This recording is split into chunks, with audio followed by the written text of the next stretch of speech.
If it's false propaganda, why, for instance, should it have been propagated by Malcolm X? I like to say, I'm not trying to be funny, and I hope the people don't laugh. Sure. But I barely got out of high school, and the word propagated by Malcolm X. What do you mean when you say propagated? Well, I mean, Malcolm X came back, as you know, from the Mideast, and renounced the movement of Elijah Muhammad, precisely on the grounds that it was not the same kind of Islam faith which he found very attractive. Well, I would like to say one thing about. I don't know too much about what he saw, but he was there in 1959, I think, before, and he saw that there were white Muslims. But Malcolm X got famous mainly being hard on people like you, white people, white devils, you blue-eyed, blonde-headed dog. Oh, he got famous like this. And he had made so many white enemies. Whites cared nothing about Malcolm, nor so-called Negroes when he was with Donovan Elijah Muhammad. But they seemed to love and follow dead leaders, people. But I would like to say this. The white people didn't kill him. No, I would like to say this. He was a man, everything he had came from Donovan Elijah Muhammad. And when he denounced or was put out for various reasons of the faith, then he had to, from what I understood, this is me talking, I'll be to blame if I say anything wrong, he had to get back with you all.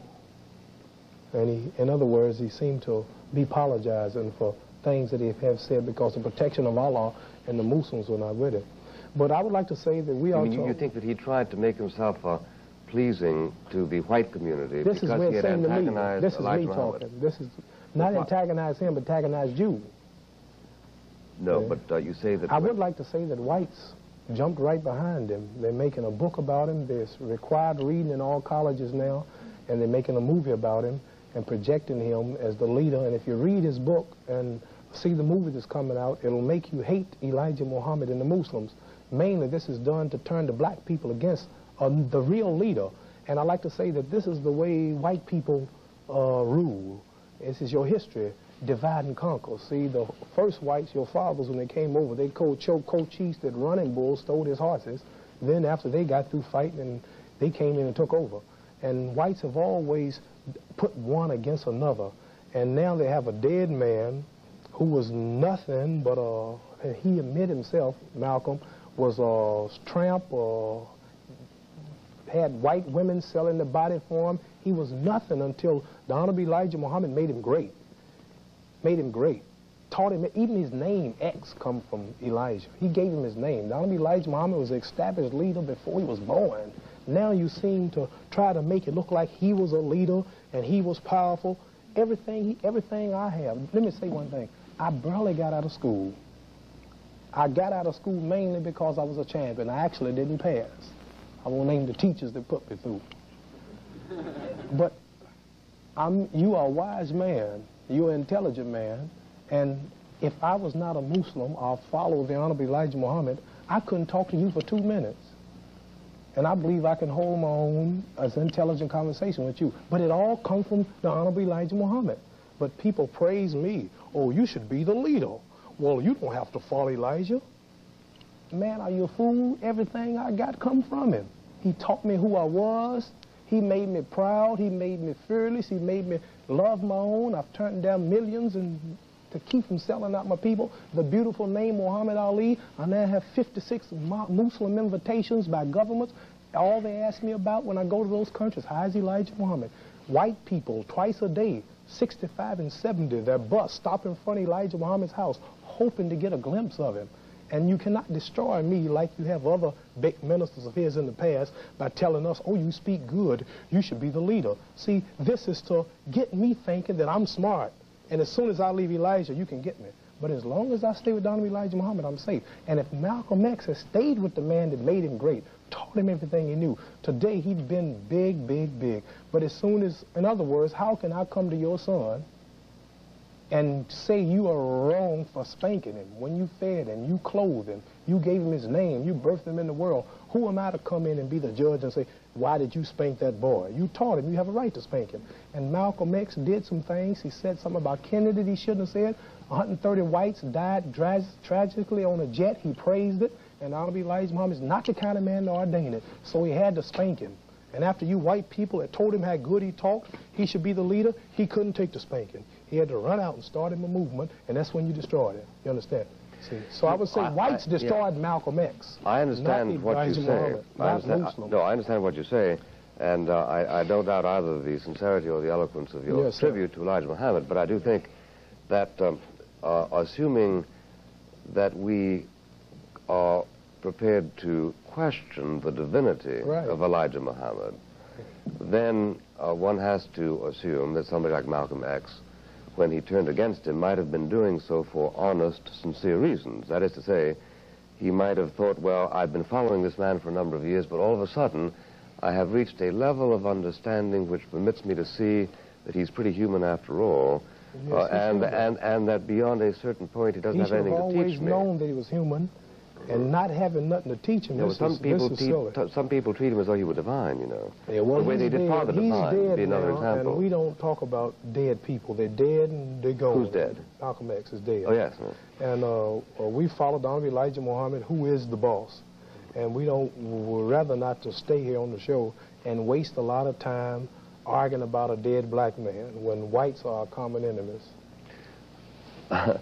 Well, no doubt, of course, he teaches you that, and no doubt you understand. We don't have to teach it. You don't have to teach a black man that whites is his enemy. Well, you see, from my point of view, what Elijah Muhammad is doing to you is diseasing your mind.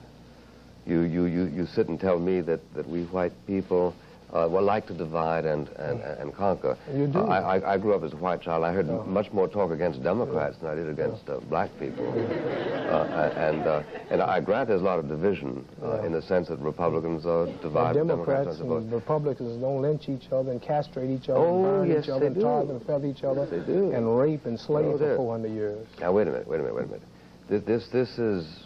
I would like to ask you a question. I'd like to ask you a question. Who...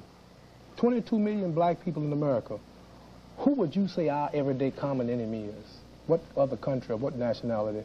I mean, you know, you have the nerve to be on a TV show like this and look at me like I'm wrong for saying Elijah Muhammad is poisoning you by telling you that we're your enemies. Yeah. And I feel it and see it every day. And every black man watching this show know you are enemies. And you have the nerve to stand up here and say Elijah Muhammad is poisoning my mind. He cannot teach us that you are enemy. You taught us. And your people daily, Martin Luther King is bumped off unjustly. Adam Clayton Powers bumped off unjustly.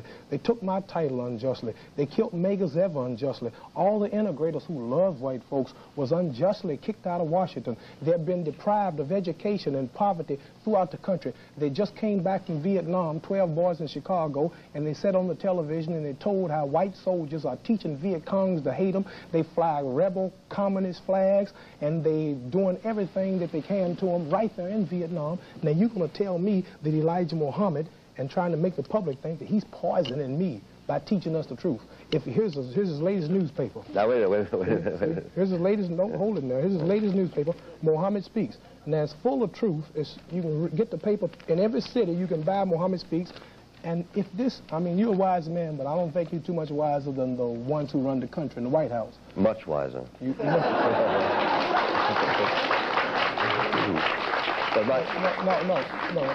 Let me try to make this point. No one challenges nothing he teaches. You're intelligent, I'm intelligent. We all know he's here. So I'm not here to tell you something you don't know about. No.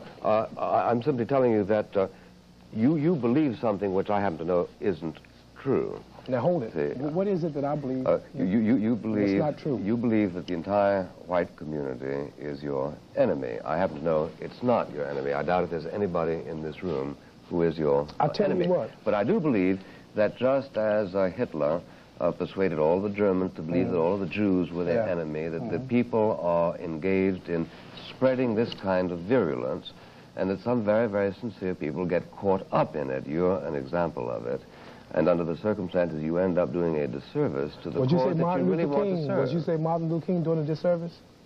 What is the relevance of that remark? Just whether you went to school or not, explain to me the relevance of that remark. No, I'm asking you the question. You said I'm doing a disservice. You mean because he was killed by a white man? No. So why say Malcolm X was killed by a black man? So what? So what else is new? No, you're getting upset. I'm not talking about that. Well, all I asked you was Elijah Muhammad is doing a disservice or whatever it is that he's doing. Yeah. Well, at one level he's doing this. What's the level? At the level of trying to persuade people that all white people are the same and despise Negro people. All right, now number one. At the level in which he urges you to self-pride, the rest of it, he's doing you a great service. Let's look at some of the things he's doing. Excuse me one second, be right with you.